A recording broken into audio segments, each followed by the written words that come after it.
Hey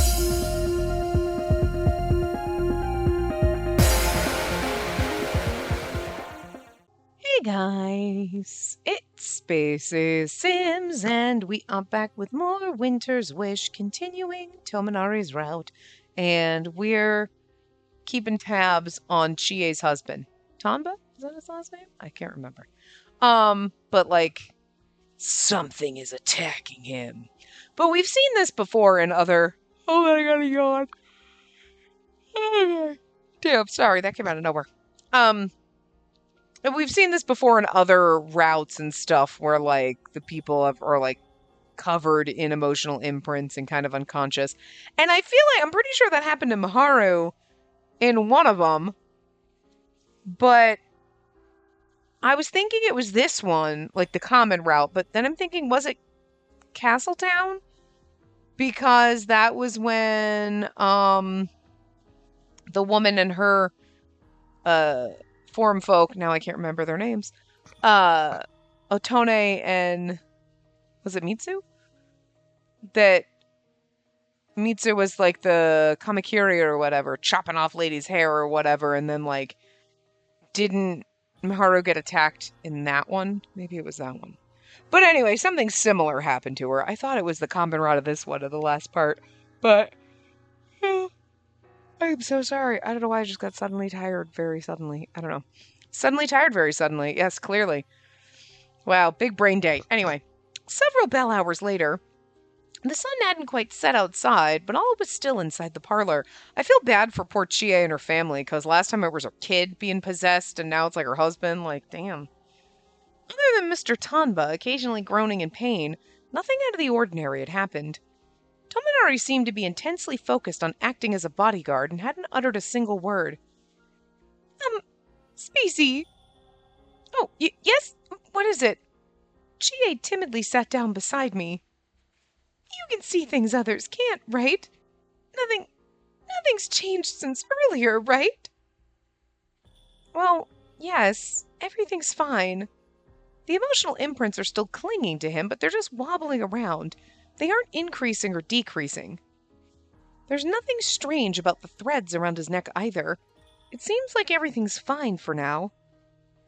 Oh, I see. That's good. Although... Chie, perhaps nervous, didn't take her eyes off her husband. Now that I think about it, Chie hasn't taken a single break. With those circles under her eyes, I'm sure she hasn't slept a wink. Maybe I could at least distract her. That reminds me, Mr. Tanba called out someone's name earlier. Who might that be? Oh, Ikamaru! That would be our son, the heir to our family. I suppose you haven't met him, have you?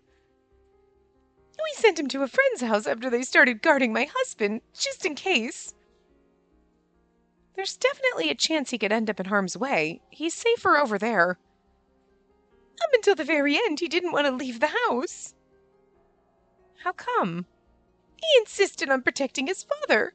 He's only 4 years old, but he was standing watch in front of my husband with the short sword in hand, not sleeping. Aww. It made him so happy to see his son do that. Him? You mean your husband? Yes, he wasn't like this at the time. At that moment, we heard something stirring in the parlor. We promptly looked over in that direction. Mr. Tombo was supposed to be asleep in there. Maybe he'd woken up. The tension in the room was almost palpable. Mr. Tomba had done nothing but groan from under his sleeping kimono until a few moments ago. Tominari promptly placed his hand on the hilt of his sword and was more vigilant than ever.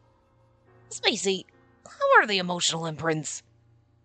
They haven't changed much at all. But if you're not... Okay, I thought we were sitting in the room with him. But like... I'm so sorry I keep trying to stifle yawns, but that's not happening. I thought we were in the room with him, but we must be sitting outside, like, in a different room, an adjacent room. But, like, then how can you know the emotional imprints are the same? You don't know what's happening around him if you're not looking at him. You know what I mean? Meanwhile, Mr. Tanbud started trying to walk on his own. Honey, where are you going? Privy. He needs to go potties, girl. Need to use the privy. His wife glanced over at Tominari and I, embarrassed by what had come out of his mouth. I mean, you don't need to be embarrassed that the man needs to pee. Or else. Or other, like... Lacey, I'll accompany you then. And I will too. Chie, please stay here. The hallway's not very wide. It'd be hard to move around if anything were to happen. It's interesting that he's trying to get up to go pee, though. Oh, right. Chie backed down at the reasonable point Tominari made, because it seems like if he's been totally unconscious, like, sweating it out, whatever, that he hasn't been eating or drinking anything, so, like, it's odd that he wants to get up and go to the bathroom, She looked over at her husband. I just mean, like, obviously, like, you're still gonna, like... But, like, when you're sick, you don't go to the bathroom as often, or you're, like, in this case, like... He's been totally out of it and now he wants to get up. That seems odd, Honey, finish up quickly and come back. Mm-hmm. Got it. If anything strange happens, run.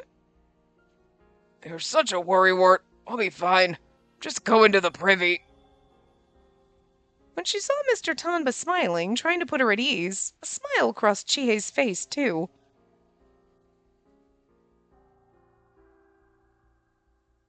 We headed for the privy as soon as Chie had seen him out. It was situated in the back corner of their house. The bathroom is separated from their garden by a single wall, making it a bit chilly compared to the parlor. We'll wait out here for you. Uh-huh. Mr. Tama gave a rather listless response before immediately entering the bathroom. While he took care of business, Tominari and I stood silently in front of the door and waited. Could you imagine?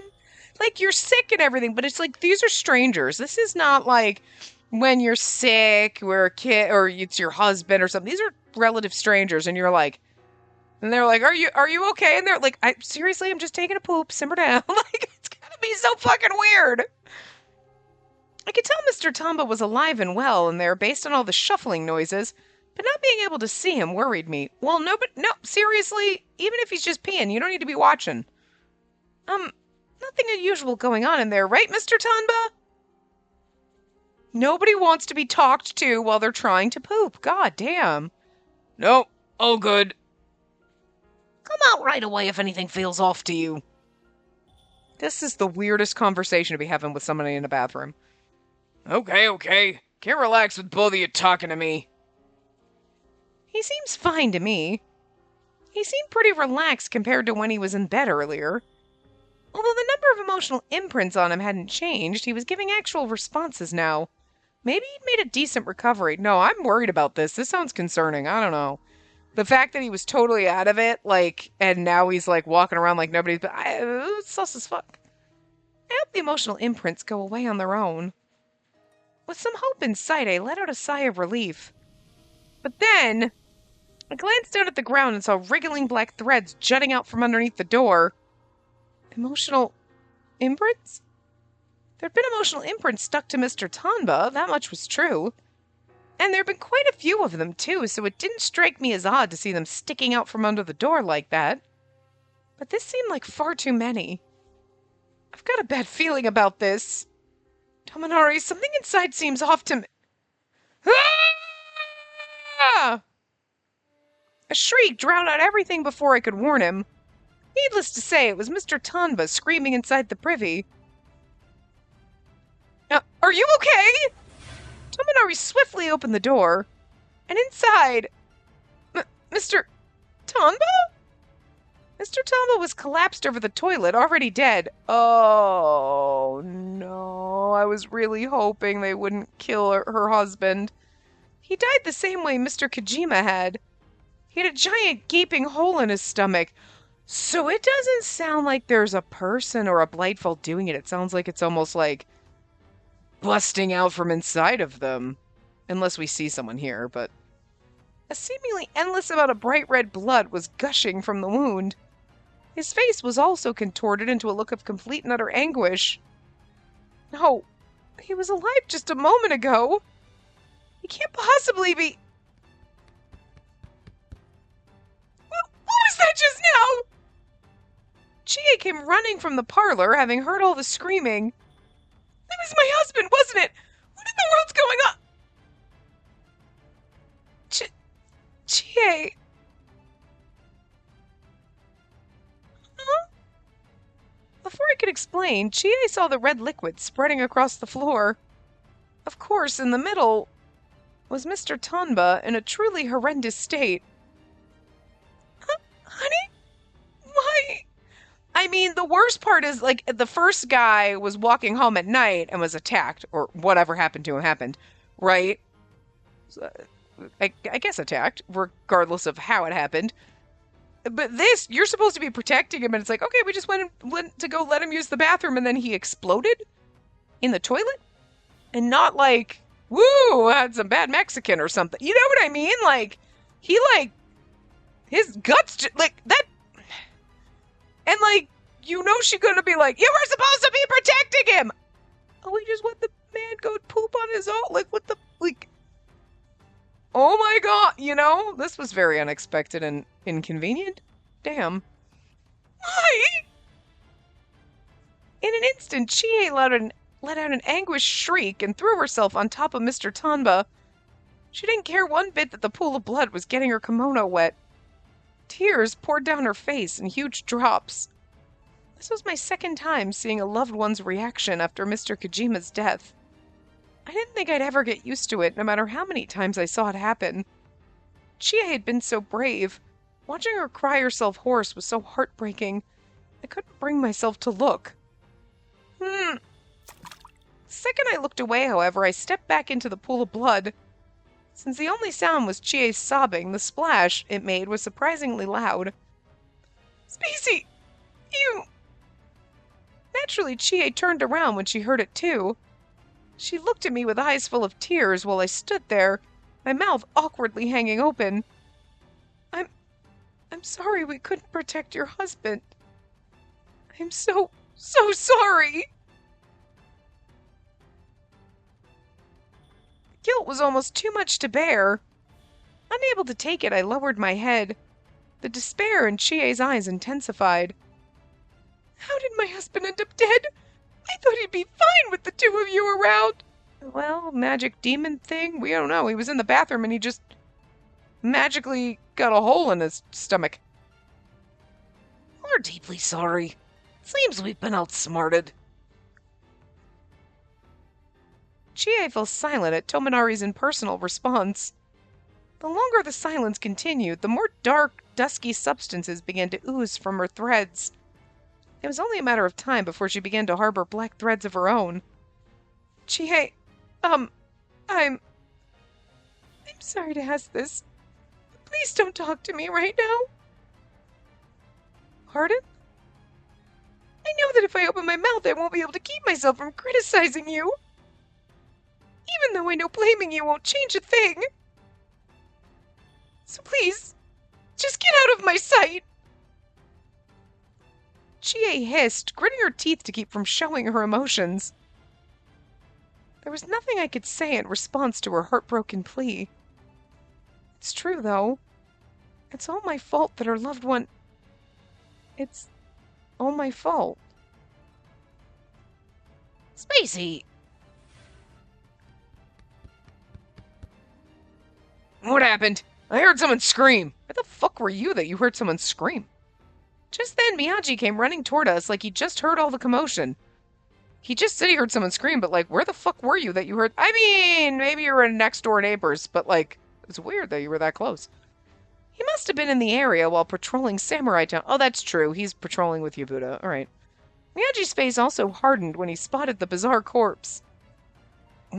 What is this? This is Mr. Tanba. God, so rude. I mean, this was Mr. Tanba. Too soon? Sorry. I'm sorry.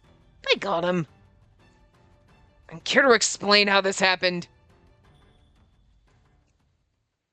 Well, we let him use the bathroom. We thought instead of staring at him poop, we'd let him have some privacy. And then he kind of exploded, sorta. And then, after sending Chie over to the parlor, we went back to the scene of the crime once more. Mr. Tomba's corpse hadn't moved an inch. I would fucking hope not. And then we're dealing with zombies? While I stood there staring vacantly at the corpse, Tominari explained the situation to Miyagi. Why he'd been killed, what was going on just before it happened. I should have dedicated more manpower to this when we knew something unusual was going on with Mr. Tomba. That was poor direction on my part. And don't worry yourself sick over this. The mistake falls on the entire Oniwaba, not just you. I'll explain to Chie as well. My apologies. I'm the one who should be sorry, not you. I'm the only one who could have possibly noticed something was wrong.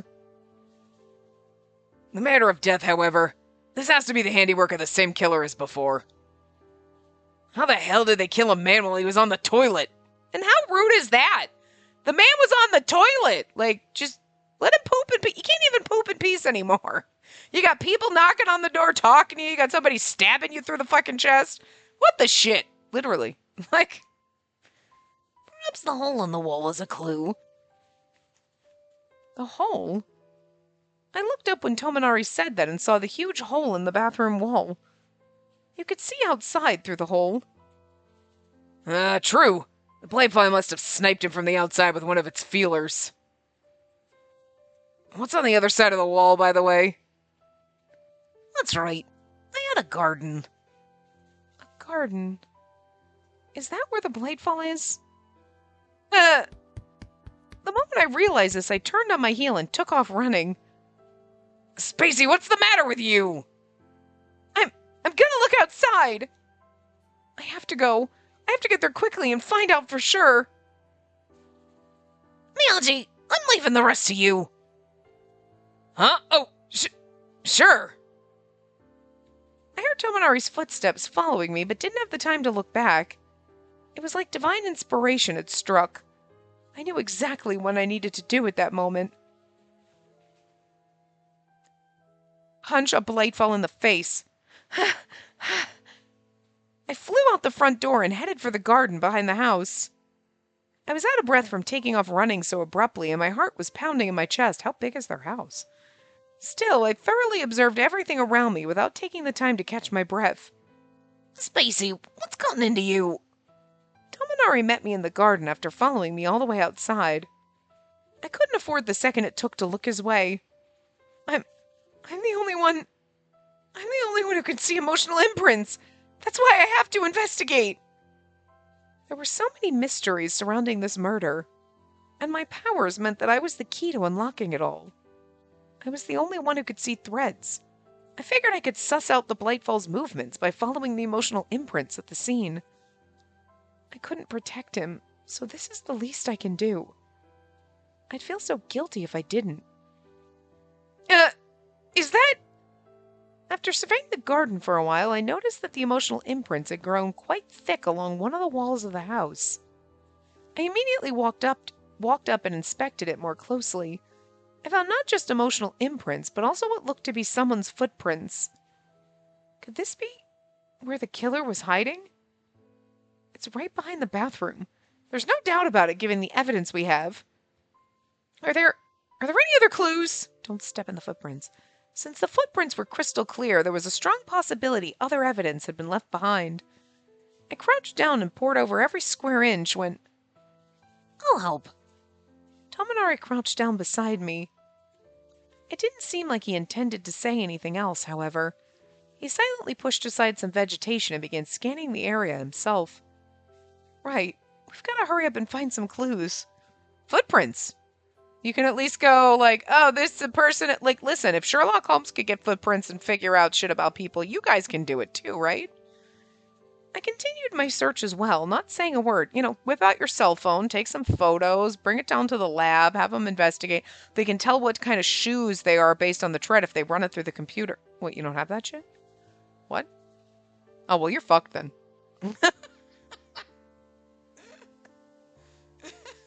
You know what I mean? People had to be a lot smarter about investigations back in ye olde times, I'm telling you.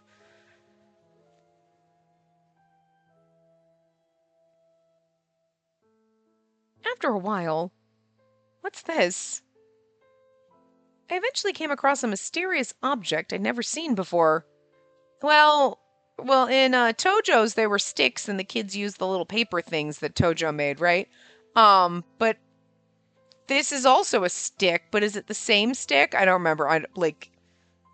Well, I mean, like, if they reused the art, I wouldn't, be like, oh, they used the same art and split. But I meant, like, is it supposed to be the same thing? You know what I mean? You would be able to tell by the footprints, like, these look like tiny footprints, like a woman or a child, not a adult man's footprints. You know what I mean? I eventually came across a mysterious object I'd never seen before. I read that. It was a metal rod wrapped in black cloth. It had to be. Oh, it had the many distinctive scratches of something that had been well used. Although I wasn't sure what it was, I knew for a fact that the killer had been holding the rod because of the black threads twined all around it. The kids, they were wooden sticks, so that's at least different. Where did you find that? By the wall. It's also covered in emotional imprints. I think it might have belonged to the killer. Unless it was Mr. Tanba's, because remember we found a fan at the end of the alley? So maybe they have an object of the person that they're trying to kill, like voodoo. Maybe it's the tool they summoned the Blightfall with, like what Tanichibo used. Not that I can make that conclusion all on my own. What is it, though? I think it might be a burnishing rod. Burnishing rod. A steel rod used to polish Japanese swords. Huh. A burnishing rod? That's a tool used by sword sharpeners. I've seen it used plenty of times when having my own sword sharpened. You know, it's funny because, like, people have knife blot, like, sharpeners or whatever, but, like, my dad always had, like, an actual, like, metal stick thing that, like, before he'd grill or whatever, and if he was going to sharpen it, he'd sharpen knives on that. It wasn't like we didn't have, like, one of those, like, zzz, things where you, like, a knife sharpener, like an electric one or anything like that. Like, or like a wheel. It was a metal fucking rod thing that he would sharpen knives on. So, like, super fucking old fashioned, I guess. You know what I mean? Like, huh. I can just picture the movement in my head of him doing it, so it's, like, really funny. I doubt it was Japanese, obviously, but you know what I mean, like, similar thing, and I'm sure it's been used in other cultures across, God knows, anybody that had swords, you know? But, like, it's just interesting, because it just kind of made that memory kind of pop up in my head. I have a hair in my tablet. Okay, anyway. Strange, though. That's not something you'd lose in a place like this. He's not wrong. It's odd that someone would drop a tool you only use at work in a garden. That you only use at work in a garden. Unless the sword sharpener was here. Does that mean the killer is a sword sharpener then? It's a bit too early to assume that. We need to investigate more carefully. We'd know right away if we asked one of the Tanbas, though. And besides, we don't have any other clues other than the burnishing rod. Looking into it's our only option. She is going to say that was her husband's. And then, again, remember, we found Mr. Kojima's fan. Like, it wasn't near his body. They were like, oh, it must have fallen off his body. Not necessarily. You know what I mean? That's what we assumed. Like, oh, when they took the body, it must have fallen. But the person who killed him could have stolen it and then used it to, like, you know what I mean? Because it would follow a similar pattern to when the children were being puppeteered and they were using their little, like, paper things, whatever. I forget what the little things were. Like, weren't they, like, paper birds on sticks or something? Like, you know, whatever those things were. The toy things were that Tojo had taught them to make, you know. I think there were, like, little birds on sticks or whatever, like, using those as, like, the summoning thing. So maybe, in this case, you're summoning a Blightfall with an object that belongs to the person so that it directly attacks said person. You know what I mean? Because with the kids, the toys or whatever were, like, what, didn't they have things planted in different places or whatever so the kids could, like, summon the Blightfall from far away so the kids wouldn't be near it when it happened. You know what I mean? So there was something else weird going on with that, but it could be a similar type thing. Like, yes, Tanichibo had a Magatama, but these are all items that belonged to the deceased. used to summon a Blightfall in order to have that Blightfall specifically target the person whose item it is. You know? So watch your belongings, man! Shit! Don't lose anything. Tomonari stared at me with an indescribable look on his face when I said this, so we'll find out when they ask Chie. But I paid it no mind. My mind was completely preoccupied with Mr. Tomba's dead body and Chie clinging to him.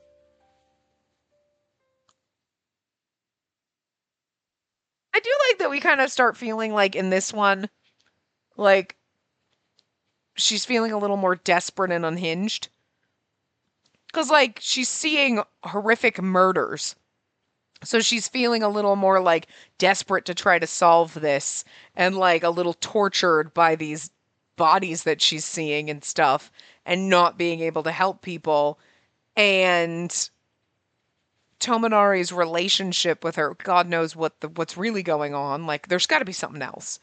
But the fact that he's like, I don't know. I just want to be with you. And, like, whatever. And it's like, you have feelings that you're not supposed to have, but it's like, they're not like full normal feelings, but it's definitely something that you shouldn't have. And there's something about that. And I want there to be a deeper connection than just, I don't know, like soulmates or something weird. You know what I mean?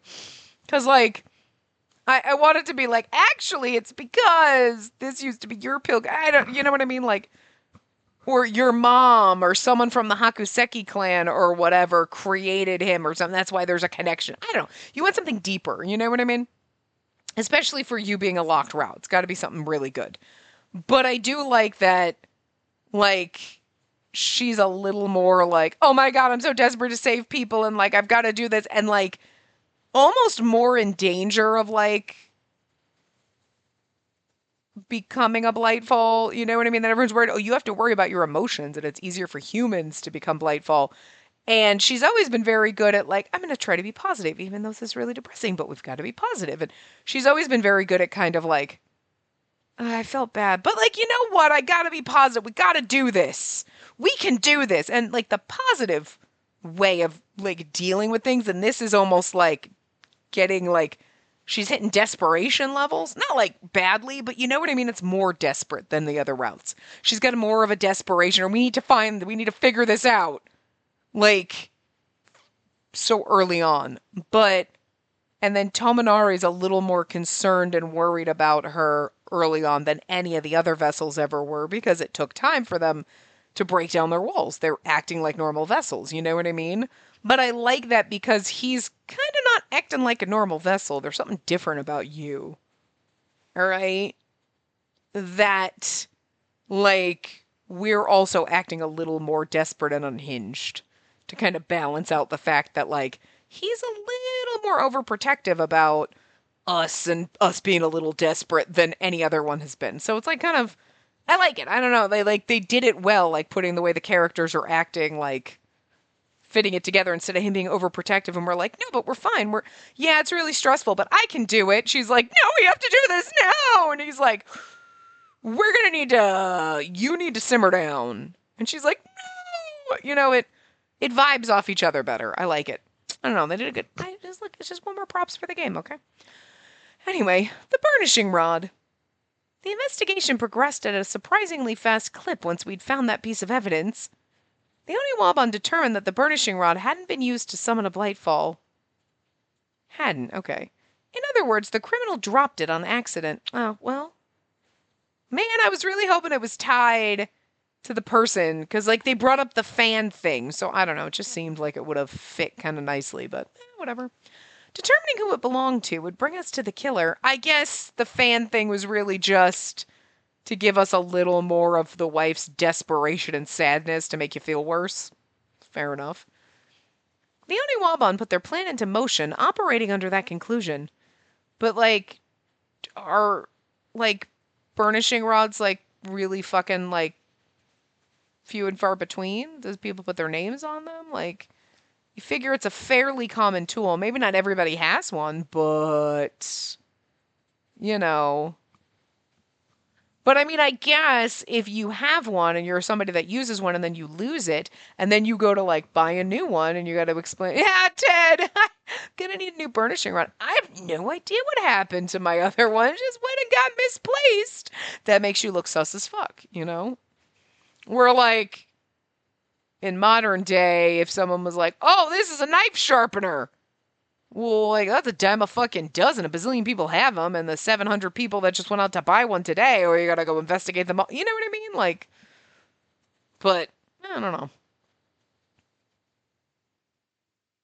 Just doesn't seem like it's such a super uncommon thing, but I guess it's not as common as it seems like it might be, or should be. I don't know. I mean, I don't know. I don't own a sword, so what do I know? A lot of people own swords, but I guess they don't sharpen their own swords? You know what I'm saying? I feel like that'd be proper sword maintenance, is to know how to, it's like proper gun maintenance. You should know how to load, unload, take apart, put together, and clean your weapon if you own one. You should know proper maintenance. You should also know how to properly secure it and use it. Whatever. But you'd think maintenance would be part of it, right? I mean, like with car maintenance, yeah, okay, most people are going to take their car to a dealer or a mechanic to fix something. But like a sword, I feel like is a little easier to take care of a sword than a car. You know, I feel like I might not be able to wield a sword, but if someone was like, here's proper sword maintenance, I could probably manage to follow the steps. You know what I'm saying? As opposed to, here's how to like fucking fix your engine. What the fuck? You know? But like, so I'm just thinking that like swordsmen should be able to maintain their weapons. So burnishing rods should just be more common than, especially in an era where fucking men with swords are everywhere. You know what I'm saying? Right? Am I crazy? I don't know. I guess I am, but whatever. All right, next. Come in. Coming! Our plan was to have every sword sharpener in Edo turn themselves in by reporting to our home base. I mean, I guess then if you're sharpening your own sword, you're putting sword sharpeners out of business. But like, fortunately, there weren't that many of them. There were only a dozen or so sword sharpeners in all of Edo. You gotta think that somebody is doing it unprofessionally. Like, again, there have got to be swordsmen that know how to sharpen their own swords and do that kind of maintenance and don't go to a sharpener to do it. Also, I mean, I guess it depends on how many people you stab. How often do you need to sharpen a sword? See, that I don't know. Maybe you don't need it very often. We were bound to come across the culprit at some point if we questioned every single one of them. I'm gonna go with probably not. First, your name, age, and hometown. Collect yourself, then answer. While Tominari and Kyoshiro steadily worked their way through the interrogations, I sat there and silently watched over everything. I was there for a reason. Since I could see people's emotions in the form of threads, it was easy for me to spot when people were lying or shaken by a question. Notifying Tominari and Kyoshiro about changes made it possible to do our investigation much more effectively. See, we're useful. Really hard to stop a man from being stabbed through a wall. We shouldn't really blame ourselves for that, but like, you know. I'd also be able to tell if the person in front of us was the culprit by checking for emotional imprints. One of these men is the person who killed Mr. Kojima and Mr. Tanba. The person who pushed Chie to the brink of despair. The person who made my friend mad at me because she thinks I didn't save her husband. I couldn't help but be overcome with emotion when I thought about it. Chie's wailing and Mr. Tanba's dead body had haunted my mind like a curse ever since that day. And the bright red scene of that tragic crime. Right as my train of thought started heading in that direction, I shook my head, brushing the thoughts aside. No, I need to focus on the person in front of me. Tominari. Oh, wait, no, not that one. I'm just kidding. However, I didn't spot any trace of emotional imprints on the sword sharpener who just walked in. And his threads were normal, too. What about him, Spacey? Nothing of note. And he's not the only one. There's been nothing odd about any of the sword sharpeners so far. Yeah, because this person probably isn't a sword sharpener by trade. It's probably someone that just happened to have the tools to be able to do it for themselves. Could it be something I wouldn't know just by looking at them? Maybe there was something I overlooked. There's no point in thinking about that. I'll just do what I can. Lastly, do you recognize this? Just as I'd refocus my attention, Kyoshiro held out the burnishing rod. The sword sharpener furrowed his brows when he saw it, seemingly baffled. What's wrong? Oh, no, it's nothing. What's the deal with the burnishing rod? As I'm sure you're already aware, another councilman was murdered recently. We found this nearby. A councilman murdered? Have you seen this before? No, I don't recognize it. This is the first time I've ever laid eyes on it. Well, I mean, he'd be like, I know what a burnishing rod is, but not that particular one. But I mean, how do you know yours from anybody else's? Are they, like, as different as swords? You know what I mean? Like, after thinking for a little while, the sword sharpener slowly shook his head. At first glance, it seemed like a completely normal response. My eyes, however, could see how he truly felt. No way. That rattled him. The threads around his neck were yellow. Kyoshiro, Tominari, he's lying. He recognizes the burnishing rod. What? The second I pointed this out, the sword sharpener's face turned white as a sheet. Is it true? No, it can't possibly be. I can't tell you what I don't know. He's lying again. The sword sharpener's expression was calm and composed, but his threads had turned an even deeper shade of yellow. Not a color you'd expect from someone with nothing to hide. Maybe he doesn't remember. Well, I mean, like, wouldn't you? Okay, so, like, remember the guy who was trying to tell us about Kijima's murderer was like, I don't know, they were tall or short, maybe they were a man or a woman, and they might have had a beard or not. Maybe it was a mustache. No, or not. Like, could have been a cat. I bet it was a raccoon. Was it even there? Am I here? Am I real? What's happening? You know what I mean? Like, they couldn't really remember shit. But we would have been able to look and go, no, they're not lying. They don't remember shit. So if this man had his memory kind of wiped a little, and he's like, I don't recognize it, he wouldn't know he was lying. So his threads wouldn't say he's lying because you have to know you're lying to lie. You know what I mean? It's like if someone, don't you remember when I called you? And you're like, no. And they're like, liar. And you're like, no, I really don't remember when you called. You know what I mean? Like, if you don't remember something, doesn't mean it didn't happen. But it's not you lying saying you don't remember it. So him not recognizing it, so like his threads wouldn't be yellow if his memory had been wiped. Because that's what I was wondering at first. Like, well, maybe he doesn't really remember, but then he wouldn't be lying. Because you can't lie if you have no memories, you know? Getting him to give us a straight answer might be difficult now that we've put the fear in him. And, I mean, you could be like, yeah, no, totally remember that. And then you're like, they're lying, they don't remember. But you wouldn't be like, nope, no memories. And then, if you actually had no memories, your threads wouldn't say you're lying. That's what I meant. So it's come to this. I balled my hands into tight fists and glared at the sword sharpener with narrowed eyes. Why are you trying to trick us? I told you, I'm not. But you were badly shaken the moment you saw the burnishing rod. I could see how unsettled you were because I'm a mind reader. Mind reader? See, if he were smart, he'd be like, all right, then what am I thinking? She's like, all right, I can just see emotions. Those sword sharpeners, not to mention Tominari and Kyoshiro's eyes went wide with shock at what I said. They're like, she's trying some shit. Anybody who lives in this country has heard stories of yokai who can read people's minds. You're like, I don't care if they hate me. It made for the perfect bluff. Where have you seen this burnishing rod? Hurry up and tell me or I'll bail your soul. You're joking. There's no way you can.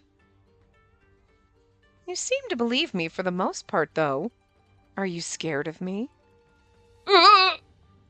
When I flashed the sword sharpener a smile at the end, his threads instantly turned dark blue. There was no chance they'd be that color if he didn't believe me. He thought I was an actual mind reader. Tell us who it belongs to. I'd be like, I can tell you believe me. I don't know. So it's yours? He's only black and blue threads. I don't see any anger-colored ones even after pressing him. Meaning, my apologies. It doesn't seem to belong to you after all.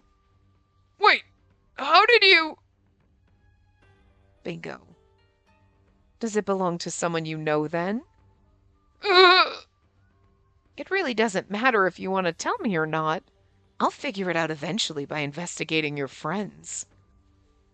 If you're not honest with me now, we might bother some colleagues of yours who have nothing to do with this. We might do terrible things to force them to confess. She is really good at playing bad cop. I like this. She's lost her fucking shit. She is like, I am so fucking mad that they keep killing people and I have to see these bodies. I will fucking play bad cop. And she's doing good at it. Proud of her. Is that all right with you? No, not that. I'm begging you. Please stop. We don't want to either if we can help it, but we'll do whatever it takes to get the job done. Tell us everything and we won't have to resort to that. I was flat out threatening him. Most of his threads had already turned black as a result. Just a little more. If I pushed him any further, it was entirely possible that his black threads would detach from him. I knew based on past experience how dangerous that could be. Please, just tell us. Before your spirit breaks. Fine. I'll tell you. Really? Yes, I'll tell you the truth. Just don't lay your finger on my friends. Understood. You have my word. Tominari's like, The fuck happened to you? You used to be so nice. I don't know if Tominari's face says he doesn't like Bad Cop Spacey. you better fucking learn to like bad cop Spacey, because I'm bringing this into the bedroom. I'm going to tie you up, and I'm going to show you what for. I would do that to Kinji. Oh, we do that to Yabuta so hard. Absolutely. I heard you. Don't worry. I know someone was like Yabuta. I know. Yeah. Oh, God, yeah. Oh, he'd get so angry and so feisty about it, but he'd be so worth it. Wait, I'm going to need a minute. I just like how Tominari looks so, like, disappointed with us right now. There's something about his face. I gave a sigh of relief in my head when he came clean. The sword sharpener didn't seem to notice that. Hanging his head, he awkwardly parted his lips and began to speak. I do think it's funny that Tominari looks totally disappointed. It looks like my master's. Your master? You mean in sword sharpening? Yes, it's a dead ringer for the one my master used nearly every day. I recognize the scratch on the handle. I took another look at the burnishing rod when he pointed this out. It had a deep, cross-shaped scratch on the handle, just as he said. There was no way you could mistake a distinctive mark like that for anything else. I didn't want to tell on him. My master did so much for me. So... Do you know his name? Yes, it's... Kyoshiro butted in with his question, and the sword sharpener answered it honestly. Tominari immediately checked some nearby documents. He hasn't come here yet. He might soon enough. Either way, it'd be best to keep an eye out. Our eyes met, and we all nodded to each other. Then we turned our attention back to the sword sharpener before us. If you tell him, I'll fucking kill all your friends. To ask him for more details, naturally. Just have a nice spot of tea. After we'd finished questioning everyone, we visited the home of the sword sharpener he'd called his master. His master wasn't among the people who came here today. Well, if he didn't appear despite a request from the shogunate, then that'd make him our prime suspect right now. I mean, that does look sus unless you're, like, really busy. How are the emotional imprints, Spacey? I checked the front of the row house where the sword-sharpening master lived and noticed an unbelievable number of emotional imprints on it. Well, we should have just walked around the neighborhood and been like, this one looks sus as fuck. They carpeted the walls and roof of the building so thickly I barely even recognized it as a house. This is the first time I've seen this many emotional imprints since coming to Ito. The black threads are also squirming so much they almost look like they're breathing. Like when a Blightfall appears. Like when a Blightfall appears. Do you think someone's in there then? I hear something shuffling around inside. What to do? Why don't we pay him a visit? That would be much too dangerous. If your eyes are to be believed, we have no idea what might cause a Blightfall to emerge. Let's save that for when we're ready to attack. My main concern is that a Blightfall stronger than Tanichibo's is very likely to appear if we do. Should we call for backup? It might be difficult for the two of us, but maybe if we had more manpower. Then we'd have fewer bodyguards for the officials. Far too dangerous. You have Miyagi and Yabuta. I mean, they can't do the snow sacrament, but they can still fight, right?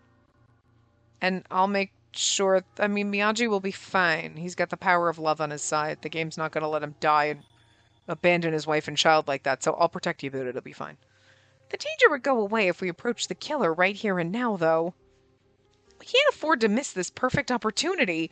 Oh, see, she is like sassy bad cop. She's like, whatever, I'm gonna bust in and take this perp. Like, she's like bad cop. She's like playing bad cop, but she's also like, I don't play by the rules bad cop. You know what I mean? She's like, I will do anything to end this charade. Like, it's not really a charade, but you know what I'm saying. Why not gather everyone being guarded into one place then? What? If you did, then you could guard them with fewer people. Plus it'd be easier to coordinate, and then we could bust this motherfucker! True, but... I know I'm pushing for something absurd, but this is our only chance to catch the criminal. Please, Kyoshiro! We're standing right outside screaming this through, like, probably thin-ass fucking walls. Spacey, what are you... Kyoshiro and Tominari furrowed their brows and said nothing in response to my hasty plea. There's no way they would agree with the opinion of someone like me with so little experience. Just when I'd given up. All right, we'll go with your idea. No, our robot loves us. Wait, are you sure? She's like, because it sounds crazy. You made a good point.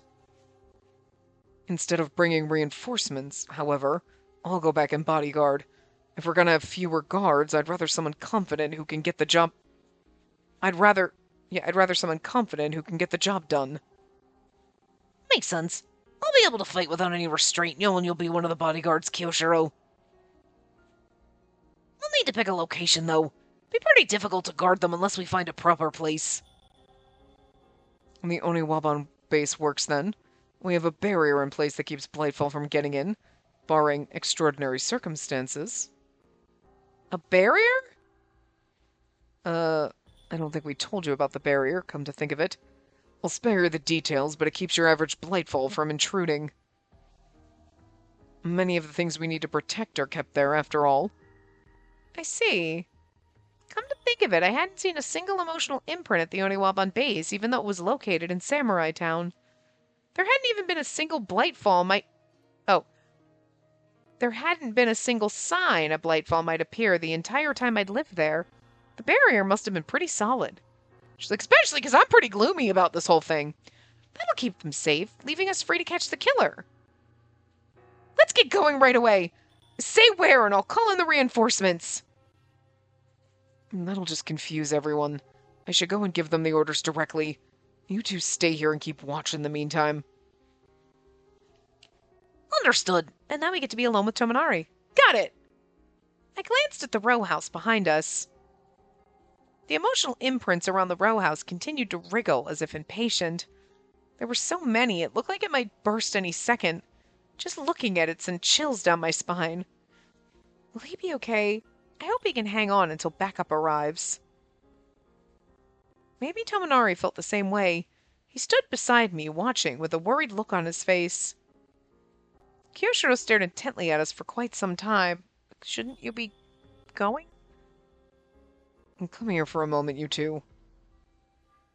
Yes, sir? Kyoshiro beckoned us over. Was there a change in strategy? Confused, I approached Kyoshiro, but then... Yeah! Without saying a single word, he began to give us both pats on the head. Fucking love this man.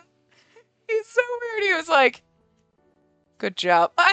He's so silly and ridiculous. I love him so much. Oh, the difference between him and Yabuda is like night and day, but I love them both for the fucking weirdest reasons. Oh my god. I was also just thinking before he started to be weird. Like, okay, if we bust in and, like, we're either just not going to catch this guy right now and he's going to kill some other people because, like, we're only in chapter 5 and I don't think we've made any choices. Or we're going to catch him and then it's going to be something else. Like, you know what I mean? Like, in Kinji's route where we found what's-her-face and we were like, oh, she's Nekomata boy, whatever. And then, like, but then we went on, it was like, but wasn't really, no, well, that was actually the main route. So it would have been like finding out about Tatsu, right? And then we're looking for him, hunting him down, but then we find out he's not the big bad. So, but again, I think Hibie is controlling it all. So, like, this guy is just being controlled by Hibie somehow. But I just don't feel like even if we catch him right now, there's got to be something else. You know what I mean? It's not just going to end here. So we're probably not going to catch him here. Because, like, interesting. Well, anyway, back to Kyoshiro being adorably weird. It was just like last time. As awkward as it was, this time he was gentle, like he was cupping my head. It was an entirely inappropriate situation to be getting head pats. No, let the man pat me on the head. The tension, which had us wound so tightly, snapped. Where's this coming from? Kyoshiro. Kyoshiro carefully examined our dumbfounded faces again. He seemed satisfied. He slowly lowered his hands, then turned on his heels and left. What was that all about? All that remained was the warmth where Kyoshiro's hand had been. At any rate, all we could do was wait while Kyoshiro called in reinforcements. Well then, ready to keep watch. Sure. Tomonari and I hid in the shade of a tree, feeling tense once again. He was like trying to reassure us and tell us we're good boys and girls. We continuously monitored the row house after Kyoshiro left. Oh, fun, an awkward quiet scene. Oh, beyond. Needless to say, we didn't utter a single word to each other. I continued observing the row house, careful not to even blink so I wouldn't miss the slightest change. That's gonna burn your eyes. I don't think I'd ever been more focused in my entire life. If the killer leaves the house, the fluctuation of the black threads will tip me off immediately. I absolutely can't miss anything, as I'm the only one who can tell. All this stress was making my hands tremble ever so slightly. To keep it all inside, I balled my hands into tight fists. This isn't the time to be nervous. Everything rests on this fight. I won't let another mistake slip through. I can't let anything that sad happen ever again. Spacey, what are you doing? Tomonari then gently touched my hand. Why are you biting me? It was so unexpected, it nearly made me jump out of my skin. What am I doing? Isn't it obvious? I'm keeping what? Doesn't that hurt, though? Huh? Tomonari looked down worriedly at my hand. I followed his gaze and found that my hands were clenched so tight my knuckles were white. Ow! Jesus, bird! What the fuck? There was also a bit of blood on my palms from my nails digging in. I didn't even notice. As soon as I was aware of them, my gashes started to sting. Everything will be okay. I'm keeping a close eye on the house. Your eyes are very helpful, it's true, but you won't be able to see much at all if you keep straining yourself like that. Please, don't be so hard on yourself. One at a time, he unfurled my stubbornly closed fists for me, all while gently holding my hands, careful not to touch my cuts. You've been acting strange lately, Spacey. I have? Mm-hmm. You space out even when you're talking, and your face is always so stiff. You seem nervous all the time. How's what happened to Mr. Tonba been weighing on you? I couldn't answer his question right away. It was true beyond a shadow of a doubt that Mr. Tonba's murder had been eating away at me. I had a feeling it would all be over if I admitted to that now, though. Spacey, you don't need to bear it all alone, you know. Miyagi said the entire Oniwaban was responsible for his death. In hindsight, yes, but there's no question that I'm the most responsible for what happened. I was there. And I was there with you, wasn't I? I'm much more to blame. I'm used to fighting Blightful. I should have sensed something was about to happen. No, not at all. I'm the only one who can see emotional imprints. You didn't do anything wrong, Tominari. I can feel exactly the same way about you. Oh, I feel, not I can feel. Wow, I feel exactly the same way about you. Wow. Sorry? I never once thought it was your fault. We both feel the same way. Oh. It was then that I realized how shallow I'd been. If Tominari had been there too, then it only made sense that he'd been thinking the same things I had. And yet, I'd only been thinking about myself. I'm sorry, Tominari. You were going through hell too. I'll be fine. I'm a vessel after all. I don't feel depressed about it like you do. That's precisely why I should be taking on all the pain you're going through. What do you mean? Spacey, let me shoulder the heavy burden on your heart. Maybe it's too much for a single person to bear, but together, we'll get through it. And I'm not the only one. I have the whole Oniwaban on your side. Please, won't you do the best you can with us, and not alone? Kunataka said the same thing earlier. Don't you remember? At that moment, our very first tea party and the fight against Tanichibo flashed across the back of my mind. Tominari and Tojo had told me so many times that they'd work out any mistakes I'd made. I kept making the same mistakes over and over again. I'm not alone in this. I have Tominari with me and Kyoshiro too. I have so many friends to lean on. There's no need to fret like this. Thank you, Tominari. Sorry I'm always making you worry. No need to apologize. That's not what I wanted to hear you say just now. Yeah, let's do this. Together. Tominari smiled from the very bottom of his heart at my response. Are we at time? Holy shit, we are. I feel like this went fast. Anyway, I'm going to wrap this up here. We're a few minutes under, but you know how this goes. So, otherwise, we do this, it'll be 20 minutes over. So, I will see you guys next time. Remember to give the video a big thumbs up and subscribe to see more.